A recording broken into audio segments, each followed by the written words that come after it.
Happy Homebrew Wednesday, guys. So, I haven't put out a video in a while. I've been really busy with family life. You know, my kid and his sports and all that really been taking up my time. I did get a few brew days in, and I didn't videotape them. I just, you know, got greedy and did a brew day for myself without videotaping. Because I don't know about you guys, but I find it's pretty hectic sometimes when you're filming your brew day. Like, it adds a lot to it. But anyway, so what I'm drinking tonight is a flat honey brown ale. It tastes great. So I have to admit something. Ever since I really filled up on my stock, so I have all my grains I need. I collect all the yeast that I use. I've got all the hops I need in my freezer. I don't really need to go to the store anymore for anything. So what that led to me was that I really got very lazy open on my brew days. So an example is that if I brewed this honey brown ale, which I've never had an ale ferment as much as this one did. It took many weeks for this thing to actually ferment right down. And it tastes so good. Like, I mean, very good. And which is a good and bad thing. The good thing is that it tastes great, of course. The bad thing is that I didn't track it. I don't do that anymore. Like, I found I've gotten so lazy. I found a recipe. It was so many pounds, I can't even remember. And I just matched the total amount of pounds with different grain mixture. And I wasn't even that exact on my grains. You know, I probably added quite a bit more than the actual amount. Maybe like a half a pound more than the other one. And I just brewed it. And halfway through the brew, I was like, I had this pasteurized honey. And I was thinking, unpasteurized honey, sorry. And I was thinking, why not just add this honey in there? So I grabbed a spoon, and while the wort was boiling away, I just added this honey in, and I don't know how much I added. I have no idea. I could probably guesstimate if I had the same size container, or I bought the same honey. But I bought the honey in BC. I live in Alberta. I don't know. It was a 3-gallon pail. So maybe if I get another 3-gallon pail of honey, I could kind of guesstimate of how much I put in. But it turned out great. It turned out very great. And again, it fermented for a long time, so I know that this is probably a pretty strong ale, but it's pretty smooth, actually, flat. The beauty of brown ale, you can drink it flat and it tastes pretty good. The reason I'm drinking flat is because I just pulled it off the primary. So, yeah, so I'm just kind of trying it out. And I have actually 2 brown ales on the go, or I just finished up.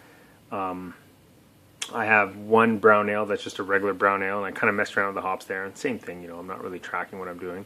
I have that. I had it in a secondary, which I have in my kegs, and I have that now. I transferred out of my secondary and moved into a serving keg, and now it's sitting in my kegerator, and it's getting cold. So I pumped it up actually with about 30 psi, or yeah, about 30 psi, 35 psi. And then I threw it into the kegerator. So I'll let that chill overnight, and then I will finish the kegerating on that, or finish the carbonation on that. And then what I did is I had my honey brown ale sitting in a fermenter, and I had that in my primary here. I'll show you. So that's actually empty with a bunch of yeast that I have to clean out. I might collect the yeast. I don't know. I have a bunch of yeast still to use, but I could collect it.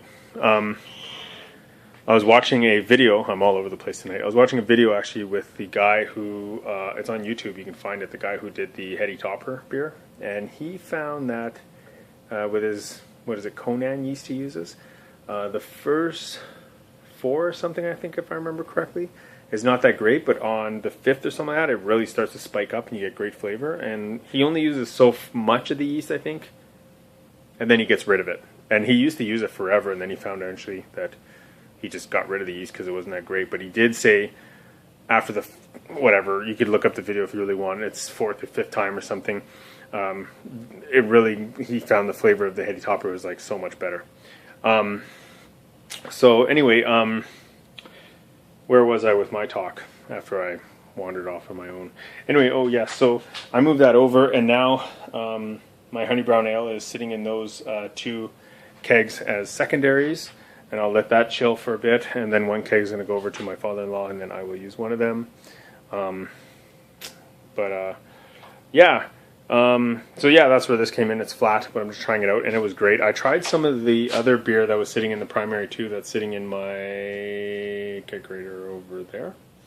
It wasn't bad, but this is actually better. This is way better. So again, good, bad. Good, tastes great. Bad, I didn't track it. So you know what? I can't even remember the hops I put in it.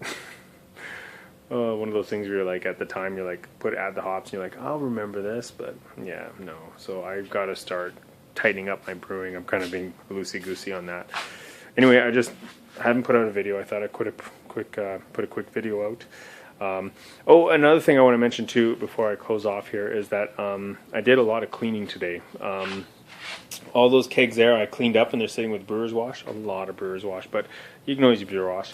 This green one over here, if I can get the shot, there we go. That green one is sitting with the Sanity. I've got the two I showed you with the that's as a secondary, and I've also got another two. I don't know if we can see it, but anyway, I got another two there that I cleaned up.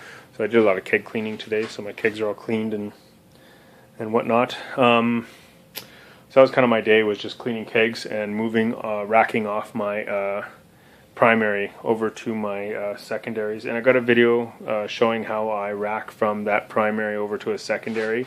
And sorry, I just noticed I had a valve open in there. Anyway, and one of my videos I show how I rack off that. Actually, what you can do is you can have Sandy in a keg. You rack off that keg using CO2, you push it over to another keg, and now it's filled with CO2, and then you rack off that primary over to it, and it's a great system. And today what I actually did is, to get the two, is I actually had, from my primary, I had a connection going off and feeding into the gas in on one of my secondaries, and then from the in out, and from the in, and then from the out, I had it going to the second one into the in, and then I just basically had that one off, and the valve on the first one on, or closed, and the valve on the second one off, and I basically just transferred over to fill the two kegs that way, and it worked out great. So one line, both were filled with CO2, and moved the keg, and it was easy peasy. And the best thing is that no more siphons. I hate siphons, and I hate auto siphons. I just, auto siphons are better than siphons, but in the end, I really like both. Anyway, yeah, just a quick video. I did kind of blab, but happy Homebrew Wednesday, guys. Cheers.